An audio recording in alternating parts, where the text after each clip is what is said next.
E eu falo que a nossa geração precisa ser a geração de Arãos e de Urs, que vão apoiar e sustentar os braços da sua liderança. Não é mesmo? Porque todo mundo aqui quer ter seu espaço. Todo mundo aqui quer ter sucesso. Eu quero ter sucesso, cara. Eu quero que meu livro seja o mais vendido. Mas e se o meu discípulo escrever um livro e o dele vender mais do que o meu?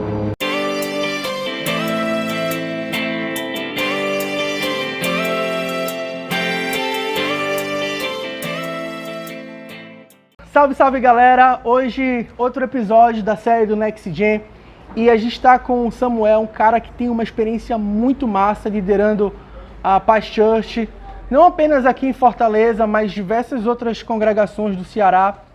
E o ambiente sobre o Next Gen, a gente gosta de criar uma cultura de amizade, uma cultura onde nós somos amigos e a gente incentivar a amizade entre os líderes da próxima geração do nosso estado. E Samuel, muito obrigado por estar aqui. Eu já queria fazer essa primeira pergunta. Você tem não apenas liderado na Igreja da Paz, mas você tem liderado líderes nas outras congregações do Ceará. E quais seriam 3 conselhos que você daria para os Next, líderes da próxima geração, sobre liderança de líderes, treinar líderes, formar líderes de jovens? Muito legal. Renan, que alegria estar contigo aqui. Fico muito feliz de poder estar compartilhando experiências. Eu sempre falo, a gente está num processo constante de aprendizado, crescimento. Eu, há alguns anos, já estou pastoreando os jovens da Paz Church aqui em Fortaleza e também supervisionando 18 igrejas que hoje atuam com o nosso movimento, nosso ministério, que chama DIFLEM, que é Discipulando e Formando Líderes em Nações. Esse movimento nasceu em 2017 e hoje todas as igrejas Paz Church do Brasil e do mundo são DIFLEM, então nós estamos caminhando nesse movimento de unidade, crescendo juntos e acredito que a coisa mais legal é que nós somos o reino, né? Eu, você e todos nós aqui que estão assistindo, as igrejas que fazem parte dessa organização, todos nós estamos olhando para o mesmo alvo e isso é muito legal. Essa unidade transforma e edifica. E se eu posso falar 3 coisas que eu destaco como dicas ou segredos, a primeira coisa que eu falaria é sobre você ter realmente uma paixão pela causa mais importante da terra, que é a causa de Cristo. A pastora Rebecca Rubik, que é a minha líder internacional, ela fala que nós vivemos por uma causa, nós entregamos a nossa vida por essa causa. E essa causa ela é tão importante que, se preciso for, nós morreremos por ela. Oh. E sabe, a causa de Cristo é a causa mais importante da nossa vida. É a causa que tem que fazer o nosso coração pulsar todos os dias. Que tem que fazer a gente chorar todos os dias, de alegria, por viver essa verdade. Por saber que nós servimos o verdadeiro Deus e porque nós somos tão apaixonados por essa causa. É que nós vivemos intensamente para o reino de Deus, com o desejo de ver a nossa geração servindo a Jesus e tendo suas vidas transformadas. Eu estava em Santarém, no Pará, cidade onde toda a nossa igreja começou, onde tudo aconteceu, e nós levamos 160 jovens do DIFLEM Ceará para Santarém no nosso evento global, e nós tivemos a oportunidade de ir aos ribeirinhos da Amazônia. Viajamos quase 3 horas de barco para dentro da Amazônia, pelo rio Amazonas. E quando nós chegamos nessa comunidade, tudo que eles têm lá é Jesus. Oh. Eles têm a energia da igreja, o resto é tudo um breu à noite. E aquelas pessoas, elas falam com você sobre Jesus com um brilho nos olhos, com uma paixão contagiante. Eles não têm a mesma estrutura que a gente, eles não têm o recurso financeiro que nós temos muitas vezes, eles só têm uma paixão. Então, por isso que eu falo, a paixão tem que te mover. O segundo conselho é você amar e acreditar nas pessoas. Se tem uma coisa que a gente que está na frente do ministério, pastoreando, liderando, vai sofrer, tem muito Judas por aí, vai ter muita facada pelas costas, muitas pessoas que você vai abraçar, acolher, elas vão trair, vão pisar na bola com você, mas eu acredito tanto que Deus nos chamou como líderes, como pastores, para nós amarmos e acreditarmos nas pessoas, sabe, com todo o nosso coração. Eu acredito que Jesus, ele continua acreditando em Judas, mesmo quando Judas o traiu. Uau. Jesus continua acreditando em Pedro, mesmo quando Pedro o negou. Uau. E sabe, eu tenho falado para Deus, Deus me ajude a continuar amando e acreditando cada pessoa como o Senhor acredita. Porque se você pensar, Ele acredita tanto na gente. Pô, quantas vezes eu já não pisei na bola com Jesus e Ele continua me amando e acreditando em mim. Eu tenho testemunhos e testemunhos de pessoas que elas hoje estão firmes com Jesus e fazendo grandes coisas que hoje elas chegam para mim e falam assim, muito obrigado porque você acreditou em mim. Mas não é a minha capacidade. É a graça de Deus, é o amor sobrenatural de Deus e que Ele tem para todos nós. E o terceiro e último conselho que eu daria é ouse sonhar grande. Eu acho que todo líder, todo pastor, todo homem de Deus, toda mulher de Deus, seja você, o cargo que você ocupa, ou talvez você nem está na igreja, está nas 7 esferas, ouse sonhar grande, porque Deus ele tem coisas infinitamente maiores do que nós podemos pensar, imaginar ou sonhar. Então, o seu maior sonho ainda vai ser bem pequeno diante de Deus. Mas eu creio que Deus está nos inspirando nesse tempo, para essa geração, para nós como líderes, sonharmos grande, além do nosso tempo, e inspirarmos a nossa geração a vivermos coisas extraordinárias. Então, eu daria esses 3 conselhos. Uau! Azaf, qual seria a importância do discipulado 1 a 1? Cara, o discipulado ele é um mandamento, né? Jesus falou, ide por todo mundo e pregai o evangelho a toda criatura, batizando em nome do Pai, do Filho e do Espírito Santo. Mas ele também disse, ide e fazei discípulos de todas as nações. Não é uma simples dica, não é uma simples orientação, é um mandamento. Ele disse, vão e façam discípulos. E eu olho para a vida de Jesus e eu vejo ele discipulando 12, mas profundamente ele discipulava 3. 3 que estavam mais próximos dele, que conheciam mais profundamente o coração de Jesus. E o discipulado, eu vejo muito mais como, não somente como uma mentoria, mas como uma transferência de vida. Oh. Né? Jesus ele estava transferindo vida para aqueles 3, Pedro, Tiago, João. O que como é uma transferência de vida assim hoje para o dia a dia que a gente poderia aplicar? É você viver a realidade do Evangelho, caminhar com Jesus e conseguir passar tudo que você recebe para o outro. Eu digo uma coisa, Renan, que hoje na nossa geração há muito egoísmo, individualidade. As pessoas elas querem tudo para si. Elas querem receber, mas elas não querem liberar, elas não querem dar. O meu pastor Eibe, ele fala que tem muita gente mar morto, que é o mar morto que é o mar mais salgado do mundo, que se você abrir o olho lá embaixo você fica cego, nem tem vida nele, você até flutua, porque ele só recebe, ele não libera para ninguém, é morto mesmo. Ele fala assim, nós temos que ter o mar da Galileia, que recebe de todos e ele libera para todos. Então nós temos que transbordar na vida das pessoas. Transferência de vida é você transbordar na vida do outro. Tudo que você recebe, você transborda. Tudo que você recebe, você dá. Tudo que você ganha de Jesus, ali no seu tempo devocional, na sua caminhada com Deus, no discipulado 1 a 1, você consegue liberar. Mas também no discipulado que você ouve, que você ama, que você abraça, que você acredita profundamente nas pessoas. Tu investe tempo nas pessoas ao longo dos meses, dos dias? Olha, o meu discipulado 1 a 1 funciona semanalmente com meus discípulos. Uau. Né? Eu tenho meus discípulos e eu tenho 5 discípulos. A gente costuma falar que você não precisa discipular, na nossa visão, certo? Discipular tantas pessoas porque você não vai conseguir ser tão bom com todo mundo. Então, o mais ideal é você ter 3 discípulos mais chegados, que é quando você consegue investir mais profundamente na vida deles, né? E você vai fazer que nem esse avião, fazer esses caras voarem rumo... Rapaz, tá vendo? É profético, tudo fala. Você vai fazer essas pessoas, através do discipulado, voarem rumo ao projeto de Deus, ao extraordinário de Deus. Agora, olha só.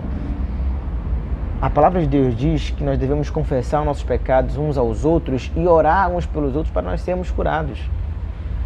Né? Nós devemos pedir perdão e receber em fé o perdão de Jesus, a purificação dos nossos pecados. Se confessar de vossos pecados, Ele é fiel e justo para vos perdoar e purificar de toda injustiça. Mas Ele diz, Tiago 5,16, você precisa orar uns pelos outros para ser curado. Então, o que eu aprendo é, o perdão vem de Deus, mas a cura vem do confessar. Por isso que eu acredito tanto no discipulado. É óbvio que existem falhas.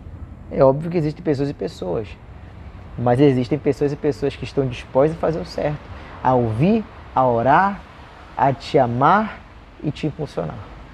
Uau! Cara, esta vez conversando contigo, a gente abordou um tema muito legal. E qual é a importância de honrar nossos líderes espirituais, o nosso pastor individualmente? Cara, isso é muito legal de se falar, porque, infelizmente, ao mesmo tempo que a gente vê uma grande crescente no mundo cristão, de uma intensidade absurda, de buscar a Deus, e talvez até, de uma certa forma, virou uma moda você ser um cristão, ao mesmo tempo é que eu vejo muita gente querendo ser independente demais, ou querendo inventar roda, ou achar que tudo é mérito dele.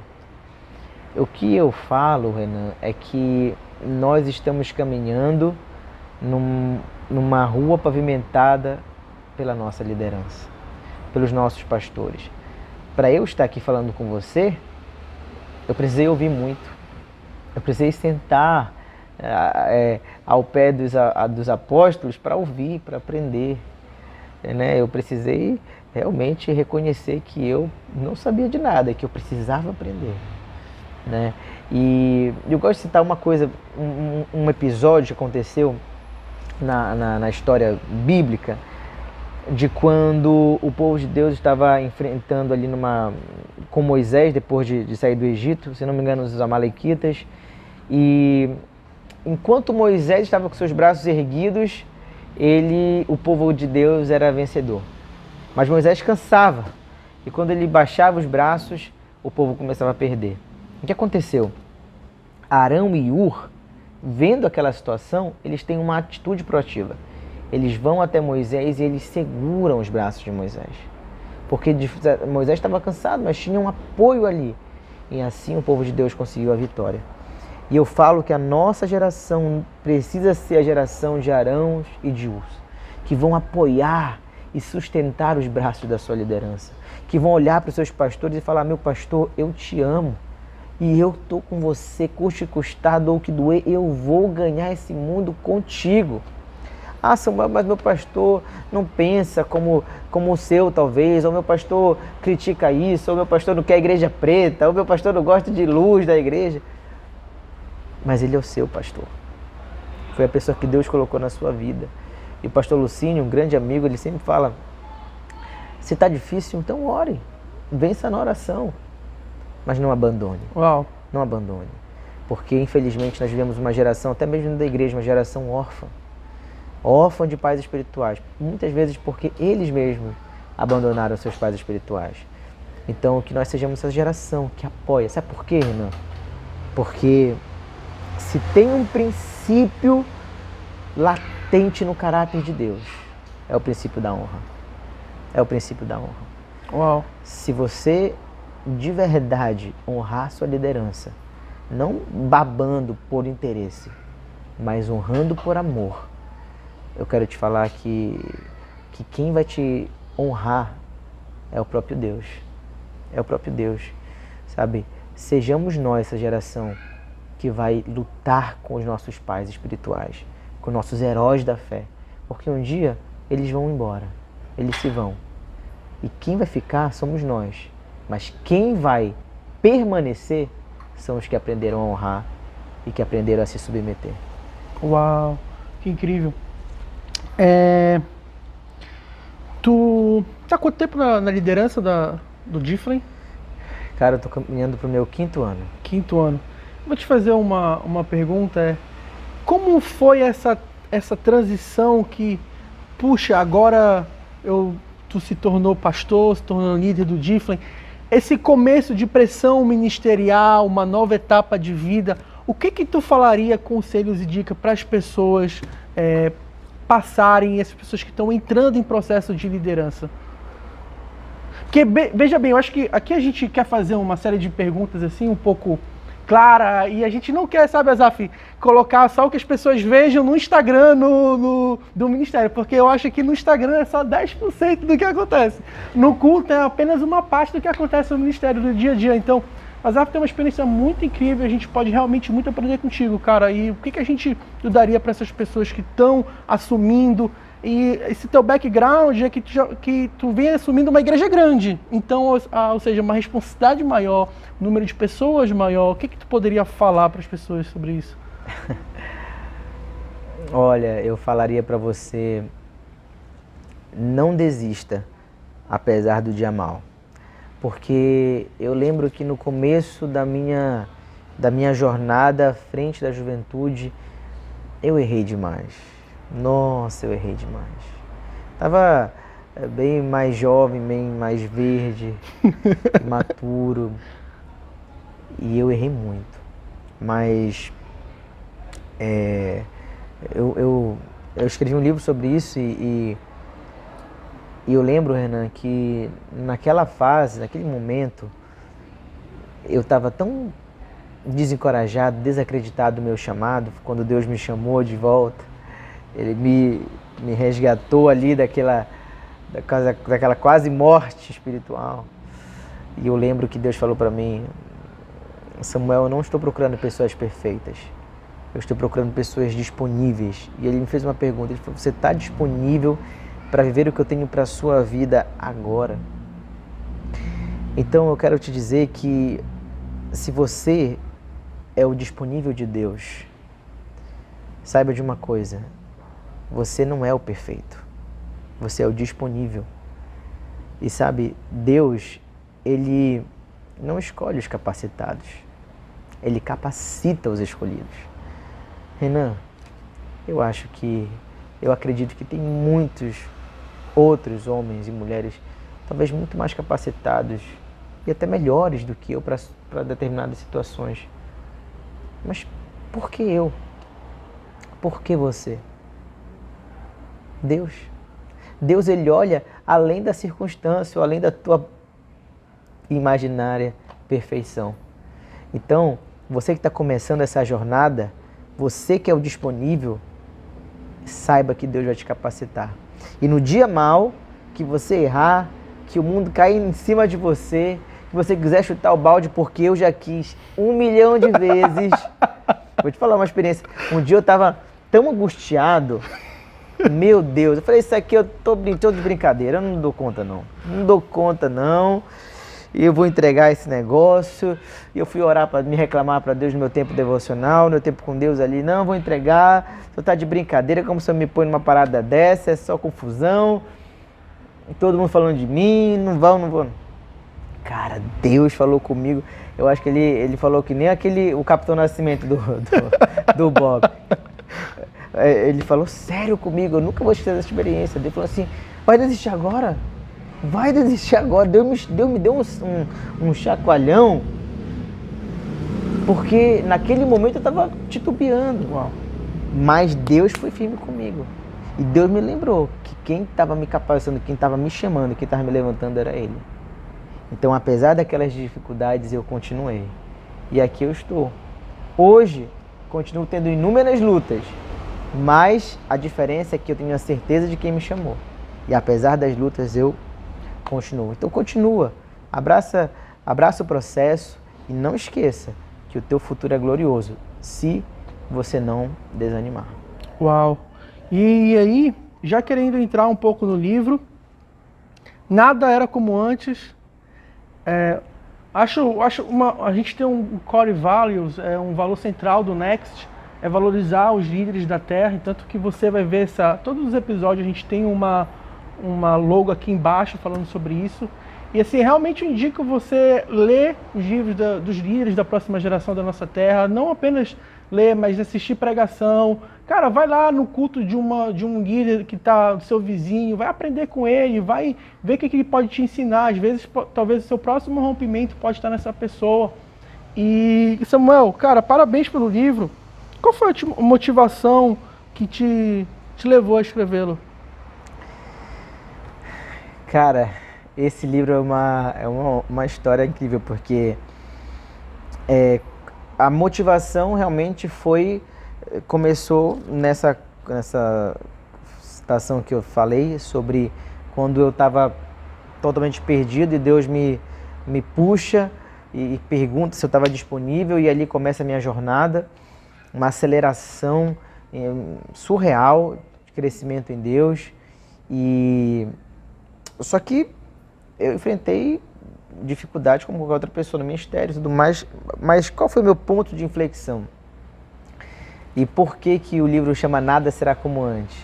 Porque quando eu, na minha empolgação, fui para São Paulo, reuni com vários pastores de jovens do Brasil, da Paz Church, juntamente com nossos pastores do Difflin Global, os nossos pastores internacionais, pastor Isaías e Nicole Uber, lá em São Paulo, nós decidimos que seríamos Difflin, voltamos super empolgados. Eu lembro que eu voltei para Fortaleza e eu fui no congresso de uma igreja, onde a estrutura dessa igreja é muito, muito fenomenal. E eu entrei lá, eu fiquei assim, tão impressionado com aquele telão, com aquela iluminação, com o ar-condicionado, com as... Cara, eu fiquei, meu Deus. E naquele dia eu entrei numa briga com Deus naquela conferência sozinho. Eu acho que eu estava achando que estava doido. Porque eu fiquei tão chateado com Deus naquele. Eu falei assim, Deus, você tá de brincadeira. Não sei se é brincadeira. Eu comecei, tá de brincadeira, pô. O Senhor me chama, o Senhor me ressuscita, me lembra do meu chamado, me põe para trabalhar. Eu tô empolgado, o Senhor me traz para cá para quê? Para esfregar na minha cara que eles são melhores do que nós? Aí eu comecei a falar para Deus, porque o Senhor não sabe? Ai, meu Deus, a gente fala cada coisa para Deus.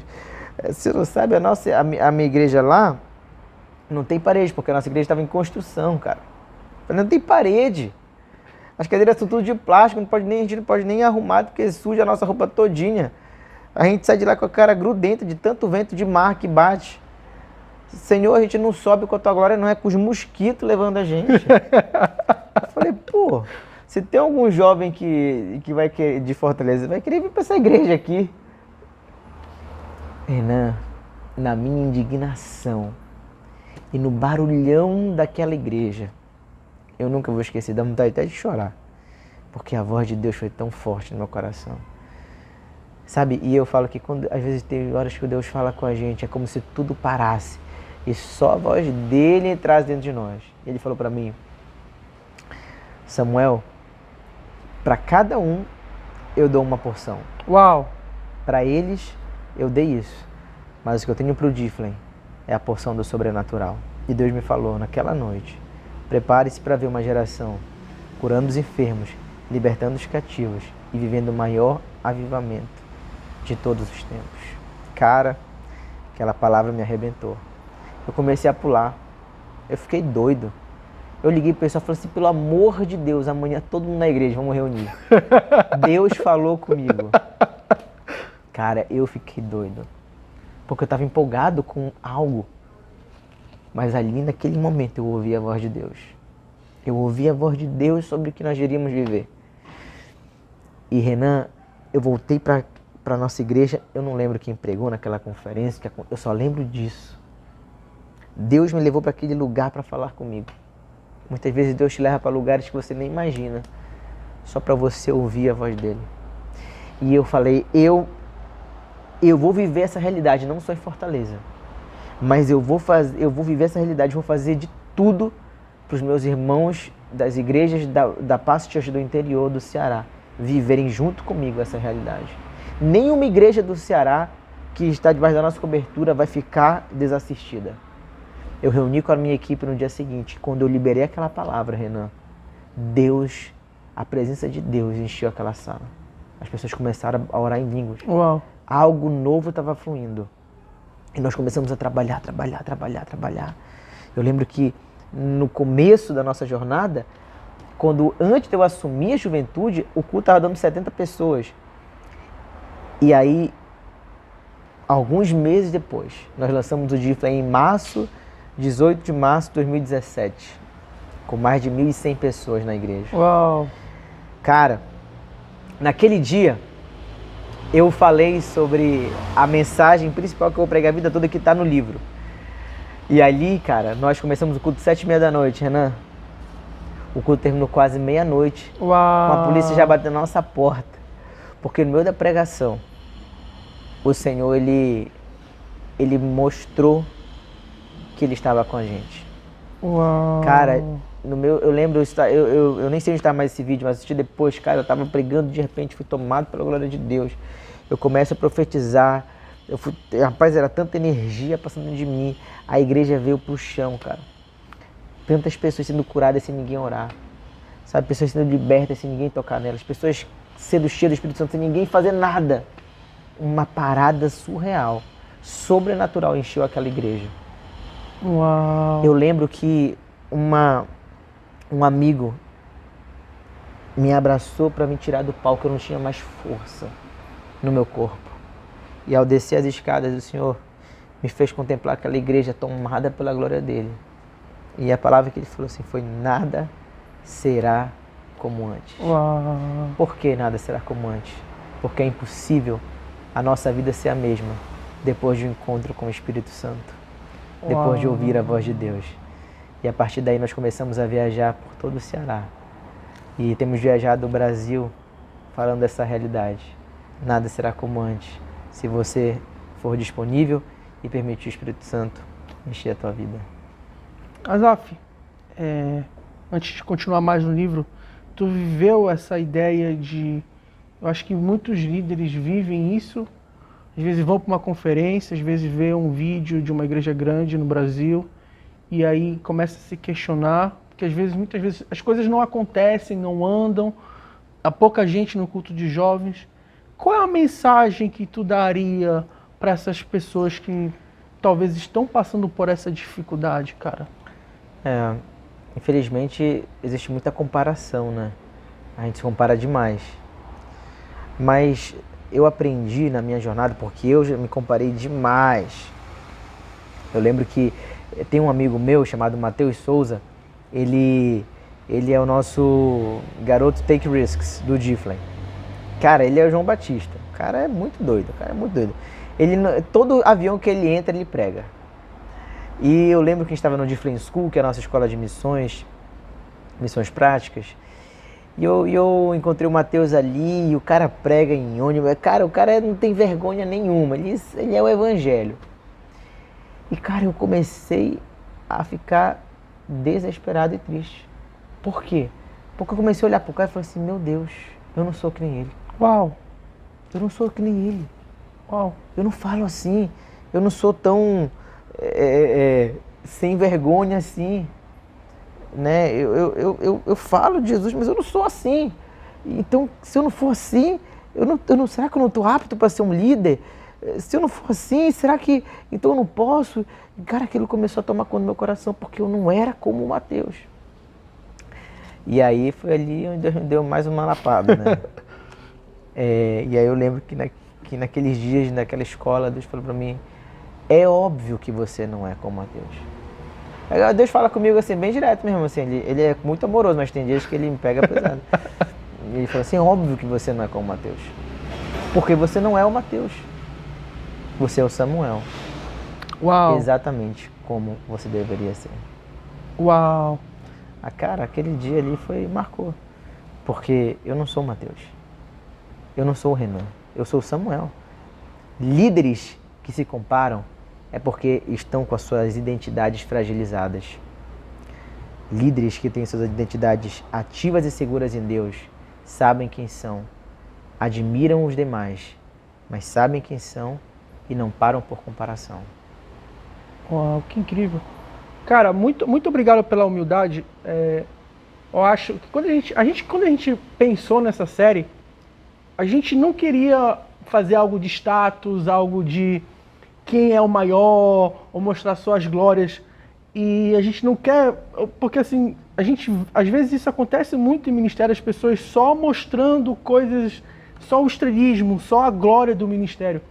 E, Samuel, parabéns pela humildade, por compartilhar os teus aprendizados que foram dores na época. E algo muito interessante é que às vezes a gente está liderando algo e pode ter alguém na nossa igreja que a gente começa a comparar, cara. E aí eu já queria entrar um pouco contigo, o que tu falaria para essas pessoas, às vezes que chegam novas pessoas na igreja e essas pessoas começam a se destacar mais, ou então em alguma área, como o Mateus. E como é que tu falaria para essas pessoas, para que esses líderes, a gente não venham perder essas pessoas no ministério, mas se encaixar elas na função? E o que tu pode falar pra gente, cara? A Bíblia fala que obras maiores nós faremos. Olha que coisa louca. Deus, ele, na sua ousadia, diz que obras maiores nós faremos. Jesus fez coisas extraordinárias, mas ele disse, obras maiores vocês farão. Eu acredito que o coração de um líder e um discípulo de Cristo é você entender uma coisa. Eu nasci para ser um trampolim de alguém. Eu nasci para ser uma plataforma de alguém. Sabe qual é o meu sonho? De todo o meu coração. É que os meus discípulos possam voar muito mais alto do que eu. Que incrível. É que eles possam ir muito mais longe do que eu. Mas sabendo que cada um tem a sua porção. Não é que eles vão ser melhores do que eu, mas é que eles vão galgar coisas maiores do que eu. E o meu sucesso, o sucesso do líder, está em ver o seu liderado, o seu discípulo indo além. Indo além.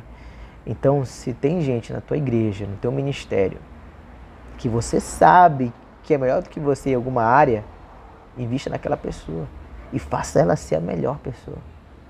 Agora, se isso te machuca, se isso te fere, te dá inveja ou ciúmes, então você precisa, acima de tudo, rever a sua identidade. Porque se isso está acontecendo, e já aconteceu comigo, eu já falei para vocês aqui, que eu precisei tratar isso em Deus, vai para Jesus. Porque isso é uma coisa muito séria. E acontece demais. Infelizmente, o corpo de Cristo tem muitas pessoas invejosas, que odeiam ver o sucesso alheio. Ah, Samuel, parece tão fácil. Não é. Não é mesmo. Não é mesmo, porque todo mundo aqui quer ter seu espaço. Todo mundo aqui quer ter sucesso. Eu quero ter sucesso, cara. Eu quero que o meu livro seja o mais vendido. Mas e se o meu discípulo escrever um livro e o dele vender mais do que o meu?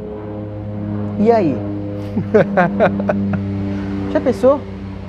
O meu ego, óbvio, vai gritar. Ah! Mas eu preciso aprender que o reino de Deus é essa renúncia. Não é... Gente, ó, não estou cantando aqui uma coisa que é fácil. Mas estou falando para vocês que nós, como filhos de Deus, temos que submeter o nosso coração, colocar o nosso coração na cruz, não pode descer não. Cara, tem líder de louvor que não honra pessoas capacitadas para não perder a sua posição. Uau. O seu destaque. Uau. Eu tenho certeza que no Tifla em Fortaleza tem melhores pregadores do que o Samuel. Eu quero ensinar aqueles caras. Que incrível. Para que um dia eles estejam lá e eu sentado para ouvir. De todo o meu coração. É fácil o que eu estou falando? Não é. De novo, eu estou falando insistentemente. Não é. Mas eu inclino meu coração a acreditar e a viver essa verdade. Que incrível, cara. Sobre o livro, como foi essa experiência de escrever um livro autoral? Eu não acreditava que eu podia fazer isso. É verdade que a gente não acredita em milhares de coisas que a gente pode fazer. E a gente pode fazer. Mas eu lembro que Deus já tinha falado comigo em Santarém, na minha cidade. Eu estava numa conferência lá e eu acordei. O Espírito Santo me acordou 1h da manhã. Me levou para a sala e ele falou comigo, abre o bloco de notas do celular. E anota, 1h da manhã. Eu acho que era uma quinta-feira.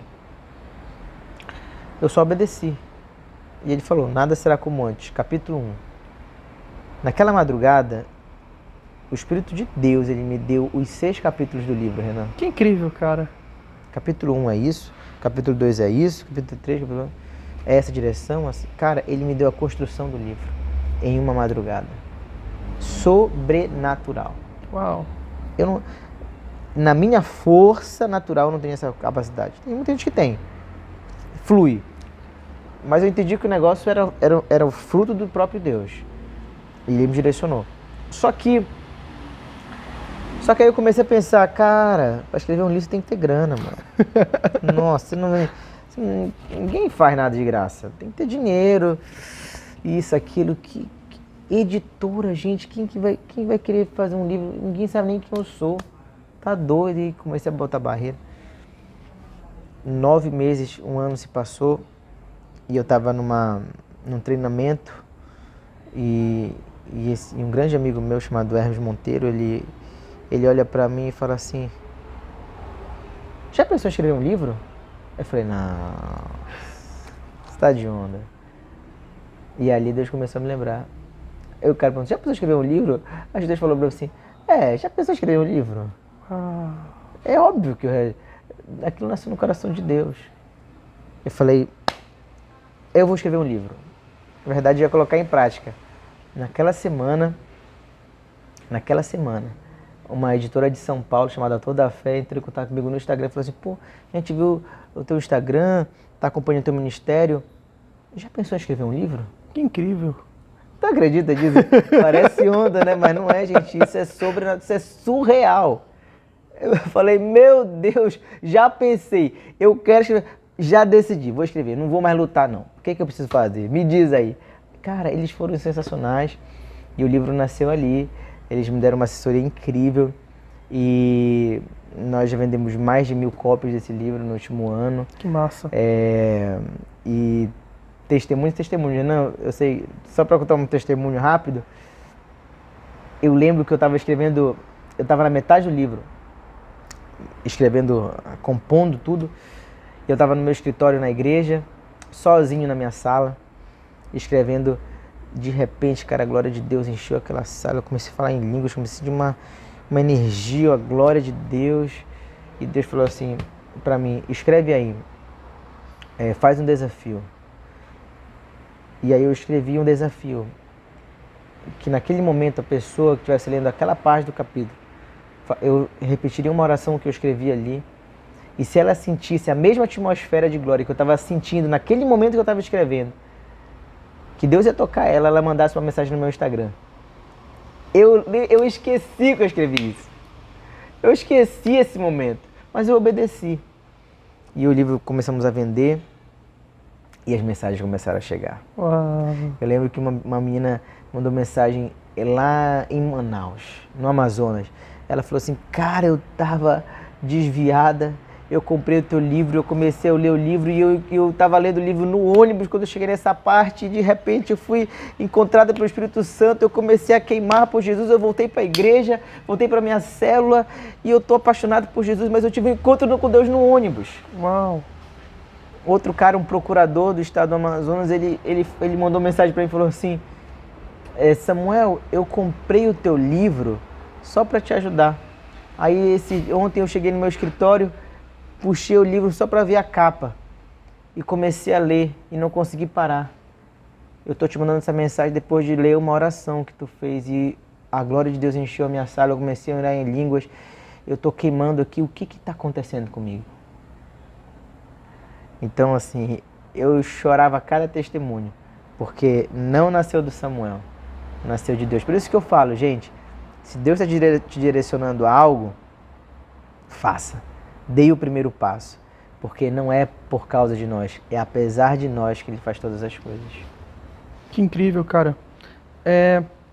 Tu já vem convivendo com pastores, o que tu poderia passar pra gente dessa tua experiência de convívio com pastores, já tendo a visão como toda, não apenas do Ministério de Jovens, ouvindo as suas experiências? Cara, muito legal. E E eu tive a oportunidade, o privilégio de conhecer muitos pastores do Brasil e vários pastores de outras nações também, mas eu citaria principalmente os meus pastores, a figura do pastor Paulo Jeff, do pastor Abe Uber, do pastor Sandro Oliveira, que são os pastores que eu mais estou perto. E se tem uma coisa que eu aprendo com esses caras, de verdade, é que nada é impossível para Deus se você realmente tiver um coração alinhado com Ele, uma fé realmente extraordinária, mas mais do que isso, é um princípio latente que está numa frase de C.T. Studd, que o apóstolo Melvin Uber falava muito. Ele dizia: somente uma vida nós temos e logo ela passará. Somente o que for feito por Cristo permanecerá. E é isso. Esses pastores me ensinam que tudo passa, menos aquilo que nós fazemos pela causa de Cristo, aqui e agora. Esses caras me ensinam a amar, a perdoar, a acreditar, acreditar, acreditar, acreditar. Todos esses caras já enfrentaram 1 milhão de batalhas, mas eu nunca vi nenhum desses caras desesperançosos ou desacreditados. Uau! Fé, sabendo para onde Deus o chamou. O pastor Lucas Uber, que é o cara que fundou a nossa missão, o alvo dele é 100 mil igrejas. Incrível. 100 mil igrejas. E se você perguntar para todos os meus líderes hoje qual é o seu alvo, 100 mil igrejas.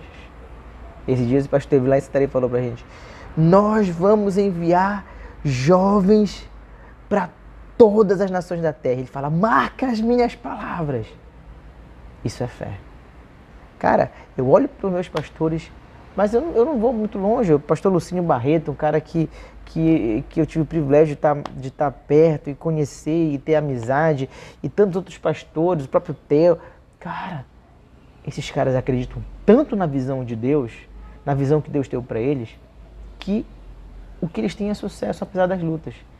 Então, se tem uma coisa que esses caras me ensinam é: acredite na visão que Deus te deu, porque tudo passa, menos aquilo que a gente faz por Jesus. Incrível. E aí, para continuar, finalizar, uma mensagem final para os líderes da próxima geração do nosso estado.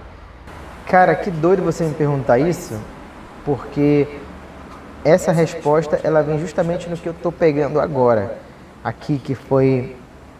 Eu não imaginava que você ia me perguntar isso, mas é... Assim, a gente vem com uma série para ser uma série muito otimizada, a gente estuda bastante a série para que dentro tenha um conteúdo de qualidade. Então, a maioria das perguntas são a gente já manda antes, para as pessoas se prepararem, já saber quais vão ser os tópicos.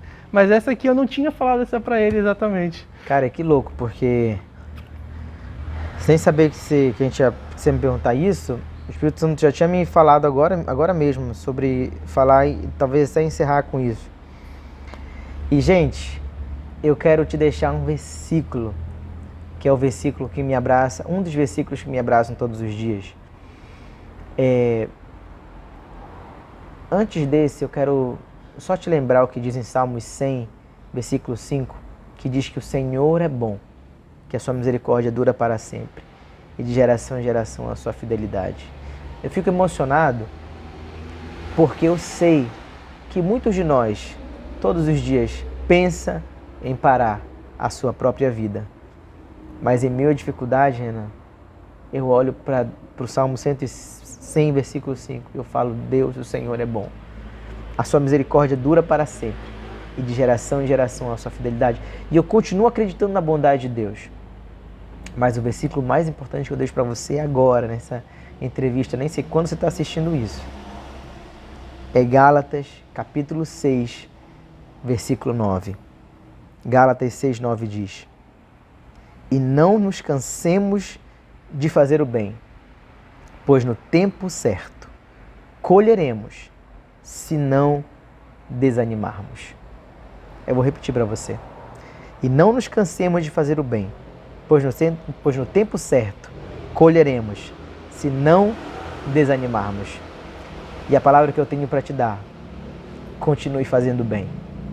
E o fazer o bem é viver a causa mais importante da terra, a causa de Cristo. E se preciso for, nós morreremos por ela. Porque se existe um bem que nós podemos fazer para a humanidade e para a nossa geração, é espalhar o bom perfume de Cristo.